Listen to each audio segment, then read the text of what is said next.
Ya, dulu dirancang sedemikian rupa, lalu dibuat oleh tim waktu itu 2008 dong ya. 2008 Sticky berdiri, jalan terus.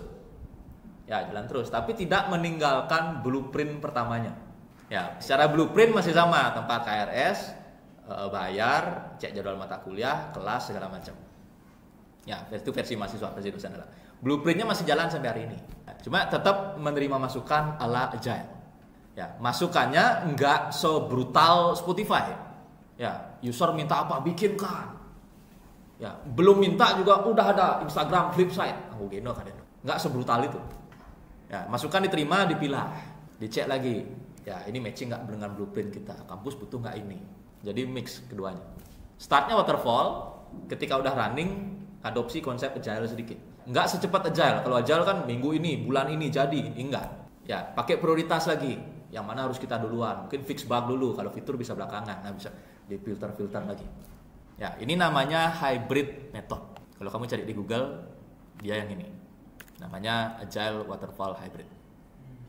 Ya, berikutnya saya kenalkan lagi. Nah, kasus-kasus lain yang nggak matching tuh waterfall dan agile. Toko membutuhkan update sistem penjualan. Udah punya, GoGo tuh udah punya mesin kasir. Terus sekarang mau bikin Go online, jualan yang GoGo online. Nggak bisa tuh sistemnya dia sekarang. Dia butuh update. Kira-kira pakai apa? Mau bikin update dari sistemnya GoGo. Ini nggak dijawab sama waterfall dan agile. Padahal ini bikin software juga. Coba kamu bayangin, GoGo sudah punya sistem, mau diupdate. Ya, mesen ayam pakai barcode, touchscreen, kayak mesin kasir, macam-macam lah. Ya, nomor antrian otomatis, bisa jarak jauh. Nah, itu update dari sistem yang sekarang. Waterfall enggak, sudah ada. Agile enggak juga, kapan jadinya? Ini tidak diselesaikan dengan waterfall ataupun agile. Ini diselesaikan dengan rapid application development, namanya RAD model. Ya, jadi selain waterfall, agile, hybrid, berikutnya ada RAD model namanya. RAD itu rapid application development. Ya, dia tidak merancang dari awal, hanya mendefinisikan GoGo butuhnya apa. Enggak ngambar lagi dari awal, hanya mendefinisikan. Ya, setelah mendefinisikan prototype, coba bikin ayam barcode, coba bikin ayam online, coba bikin ayam touchscreen, coba bikin ini, coba. Ya, setelah dicoba minta feedback, baru final produk. Ya, jadi mengupdate software yang sudah ada itu pakai RAD model kan. Tidak waterfall, tidak agile. Mengupdate software. Ada istilah yang namanya pre-built component. Jadi software yang sudah ada mungkin bukan kita yang bikin diupdate. Kita tumpuk kodenya lagi. Kita kembangin software itu. Nah, itu RAD model. Ada kata kunci pre-built component, reusability of existing component. Lalu kalau pakai model ini tentu tidak bisa merubah sesuatu signifikan. Ya, kita mau update software dagangannya GoGo, ya gitu aja. Ya, fokus di update softwarenya GoGo aja. Kalau maintenance itu nggak ngelewatin blueprint. Jadi kalau ibaratnya rumah, benerin gentengnya, benerin lantainya. Ya, kalau RAD itu renov, nambah lebar dikit, nambah tangga, ya benar. Nambah setengah, ya lantainya jadi 2,5. Ya nanggung. Ya itu not accommodate significant change, nggak bikin rumah baru. Ya, dia hanya menambah sedikit, nambah fitur, pakai RAD model. Intinya di sini mainan bahasanya adalah pre-built component, kodenya adalah pre-built component. Jadi developer itu bisa meningkatkan existing post software. Jadi meningkatkan fungsi dari software yang udah ada. Software penjualan itu namanya point of sales. Ya, nama kategorinya point of sales. Saya tunjukin. Ya. Jadi kalau ada orang jualan sistem pos, jualan aplikasi pos, itu bukan jualan aplikasi untuk kirim surat. Software pricing.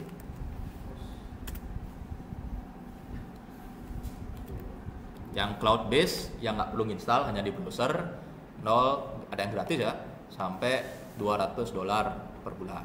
Ada yang gratis. Tapi kan trial gitu sifatnya. Biar kamu pengen beli produknya dia. Dikasih gratis 3 bulan. 7 hari. Buka toko softwarenya error 2000 ya. Kalau POS ya, sistem POS ini sistem penjualan. Ya, mau hotel, mau makanan, restoran, sebutannya general adalah POS, bukan untuk kirim surat ya. Ya, jadi kalau dia mengupdate software yang sudah ada, itu namanya RAD model. Sederhananya begitu. Nah, ini bedanya sama waterfall yang tadi udah saya jelasin. Ya, waterfall bangun rumah berdasarkan sketch atau desain atau blueprint. Ya, sekali berubah biayanya mahal dan menghancurkan rumah itu. Ya, jadi kalau pakai waterfall itu membangun software berdasarkan blueprint. Sekali diubah hancur. Ingat ya, waterfall tangga turun itu nggak boleh naik. Jadi sekalinya requirement, definition dulu requirement, baru desain. Ya, jadi requirementnya dikunci dulu, baru turun ngedesain. Nggak boleh naik lagi. Ya, waterfall itu kaku. Yang boleh ngubah-ngubah agile. Kalau waterfall sekali turun nggak boleh diubah lagi. Kalau RAD, membangun rumah satu lantai dulu. Software yang sudah ada di Gogo diibaratkan satu lantai. Sekarang mau update, mau nambah lantai kedua. Ya, itu RAD. Jadi kata kuncinya adalah nambah software, nambah fitur. Ya, mengembangkan software yang sudah ada. Itu pakai RAD model namanya. Kasus kedua, restoran membutuhkan aplikasi mobile untuk reservasi online. Pihak restoran nggak tahu fitur yang mungkin dibutuhkan pengguna. Agile butuh requirements, waterfall butuh requirements. Bapak mau rumah yang gimana? Nah itu. Tapi kalau ini nggak tahu sama sekali. Gus, saya buta IT, nggak tahu pakai apa. Ya, ingat ya, baik waterfall maupun agile itu butuh requirements, butuh menghayal dulu mau bikin apa. Ini dia nggak tahu, saya nggak ngerti. Ya, saya punya restoran, ya pengusaha gitu ya. Saya nggak tahu mau pakai apa. Nah, requirementsnya blank. Ya, tangga awal, lantai awal di metode sebelumnya itu nggak ada, sehingga nggak bisa dilanjutin. Nah, yang kayak gini namanya prototype. Di prototype kita kenalan sama yang namanya quick plan dan quick modeling design. Jadi dibikinin aja dulu bapaknya itu abstrak. Pak kayak gini kira-kira. Ya, jadi habis ngomong, ya, Gus saya pengen restoran saya bisa diorder tuh online. Ya, saya pengen punya aplikasi sendiri. Kayak McD itu kan punya aplikasi sendiri, toh. Ya, jadi nggak semua order makanan tuh via ojol. Ada yang punya aplikasi sendiri. Tapi saya nggak ngerti IT, Gus. Apa yang kita lakukan ketika menghadapi hal seperti itu? Langsung aja quick modeling and design, lalu membangun prototype. Ya, ini agile yang tanpa requirements, ngoding memetang nih. Kalau agile lu ada requirements, oh begini kerjakan, dengerin lagi kerjakan. Kalau ini di awalnya nggak, memetang ngoding. Nah, ini style programmer mahasiswa. Buat kamu yang gas ngoding, nah ini aja prototype. Ya pokoknya semangat ngoding, semangat 45, prototype sudah. Yang kamu bikin tuh prototype.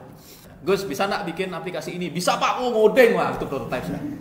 Ngoding jadi diliatin sama bapaknya ya, deployment, delivery, dan feedback. Habis itu ngomong lagi, kayak gini Pak, oh ya gini dah. Ininya lanjutin, wah ini nggak perlu saya, oke, lagi ngoding, lagi kayak gini Pak. Ya, oh ya ininya bagus, ini nggak perlu, oke ngoding lagi. Itu prototype. Ya itu prototype. Berawal dari nol banget, nggak tahu apa, nggak tahu mau bikin gimana, nggak tahu ya ngoding aja lah sudah. Kita di sini mencari early user validation. Bapaknya yang nggak tahu apa, kita pengen kunci dia dengan nyodorin aplikasi. Pak kayak gini nggak? Maksudnya pertanyaan level 0. Kamu mencari requirement pun sudah ngoding, nah itulah. Gus saya nggak tahu aplikasinya. Kayak gini Pak, kira-kira. Sudah ngoding di level requirement sudah ngoding. Ya kayak gini. Ini gini bagus. Ini kurangi dikit. Lagi pulang ke rumah isi ngambul deh. Yang dibikin di prototype biasanya core functionality, menu untuk browsing, menu untuk booking, ya nerima email ketika mungkin ada orderan masuk. Nah itu dibikin dulu. Menu yang sudah pasti. Ya masalah desain itu belakangan. Basic fungsinya dulu dikerjakan. Kan sudah jelas, bapaknya pengen aplikasi mobile untuk booking online. Jadi dari tujuan itu kita langsung ngoding, ya kita mencari early user validation. Pak, bener nggak yang kayak gini? Validasi. Nanti yang didengerin bukan dari semua pelanggan, bukan. Kalau agile itu dengerin dari semua orang didengerin. Kalau prototype dari potensial user, ya customer, restoran staff, sama bapak bosnya tadi. Ya, atau bapak bosnya dulu, kunci manajer di awal, supervisor, owner di awal itu dikunci dulu. Cari early user validation. Ya, ini agile yang tanpa requirement, lalu ngupingnya nggak lebar. Ya, dikit aja yang dikuping. Ya, jadi berbasiskan input dari user, ya, fitur tambahan dan fungsionality dapat nanti dilengkapi untuk menjadi aplikasi final. Ini plus minus saja. Ya, ada di internet kok ini. Ya, jadi yang dicari itu kata kuncinya adalah early validation. Ya, bisa juga nanti kita lebih tahu lebih awal masalah-masalah yang terjadi, ya, karena nggak jauh moddingnya. Terus prototype tentu saja tidak bisa untuk semua project. Ya, nggak semua project kamu prototypein. Prototype hanya untuk yang requirement-nya nggak jelas di awal. Kalau sudah jelas, pindah pakai waterfall. Kalau kamu bikin dari nol, pakai waterfall. Kalau kamu ngelengkapin punya orang, pakai RAD. Kalau kamu kerja di aplikasi yang sampai tua, nggak pernah tutup, ya, agile. Nggak bisa saya bilang, saya malas download Spotify, tunggu versi final aja. Ya, sampai tua nggak download Spotify. Oke, studi kasus terakhir, saya agak ngebut. Bank di Indonesia ingin mengembangkan aplikasi online banking baru. Dia udah punya, tapi nggak mau pakai. Saya udah punya, Gus, tapi saya mau ganti, mau bikin lagi yang lain. Aplikasinya rumit, terus perlu fitur keamanan yang tinggi. Bayangin, bank. Nah, ini nggak diselesaikan dengan semua yang tadi. Ada lagi yang baru. Iya, ada lagi yang baru. Kamu pakai waterfall, nggak bisa. Udah ada aplikasinya. Kamu pakai RAD, dia nggak ngelanjutin yang itu. Pakai agile, nggak mungkin, bank. Iya, pakai prototype, udah ada aplikasinya. Masa bank prototype, bocor uangnya itu. Nah, nggak diselesaikan semuanya. Ya, ini kita kenalan sama yang namanya spiral. Paling capek. Karena mikirin risk analysis, lalu nge-prototype juga. Bacanya dari sini. Tetapkan tujuan. Ya, tetapkan tujuan dulu. Bahwa si bank, ya, pengen membuat aplikasi online banking baru. Jadi bukan melanjutin yang sudah ada, yang lama mau di-shutdown. Kan peralihan dong. Ya, peralihan user, peralihan duit. Kita ada di sini. Kita ada di sini. Ya, kita ada di sini. Habis itu ngitungin cost progress, biaya dan resikonya. Ini yang kerjaannya gede. Sebelum kamu bikin softwarenya, ya, si bank diajak ngomong. Kalau ada masalah nanti dengan software yang baru sambil jalan, bank siap nggak? Gimana pertanggungjawabannya? Kalau ada orang tiba-tiba bisa lolos masuk M-banking padahal passwordnya salah, gimana kita? Ya.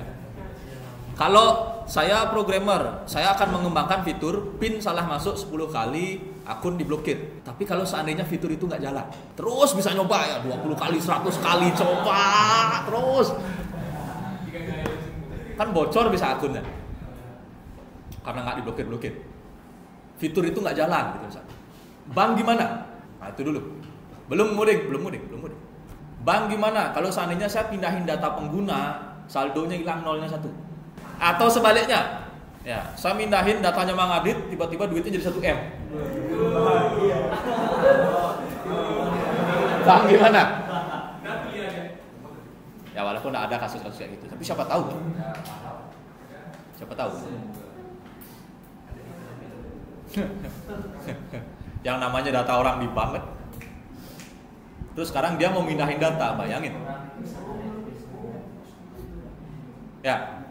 Terus itu di bagian risk analysis. Bagian ini ngambil jatah banyak banget sebelum mulai bikin software. Jadi bikin semacam perjanjian yang jelas dulu untuk segala risiko yang mungkin terjadi. Jadi si programmer, si developer itu menyelamatkan diri. Kalau gini gimana? Kalau gini gimana? Kalau gini gimana? Saya tak mau masuk penjara. Ya, sebelum mulai ngoding. Oke, Bang, kita sepakat. Kita bikin M-banking yang baru. Habis itu duduk rapat 3 bulan. Kalau gini gimana? Kalau gini gimana? Kalau gini, semua dibicarain. Sampai semuanya clear. Segala risiko jelas. Siapa yang disalahin?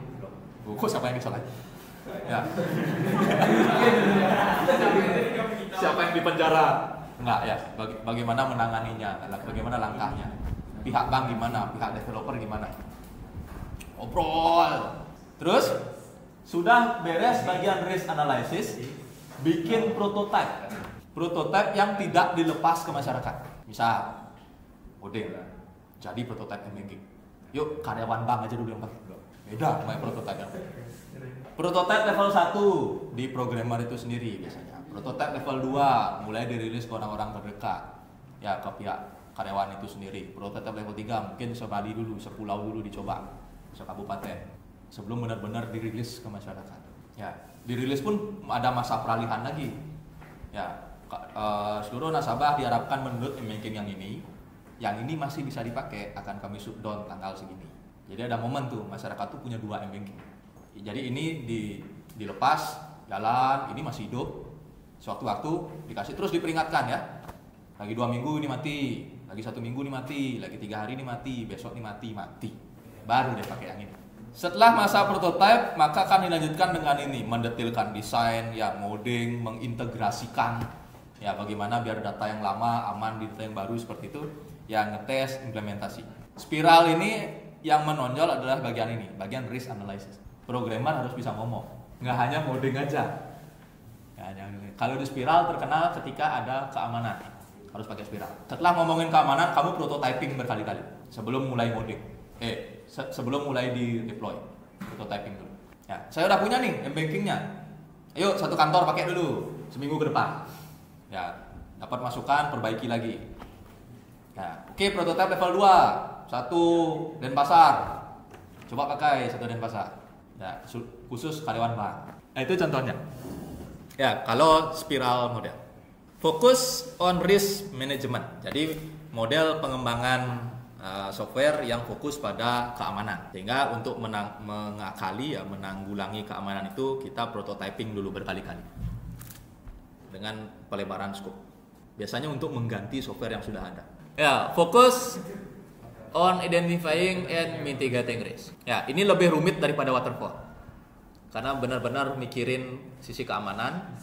Ya, terus ada prototyping berkali-kali. Ya, ini more complex dan waterfall, lebih lama juga. Ya, butuh need skill project manager, butuh developer yang skill.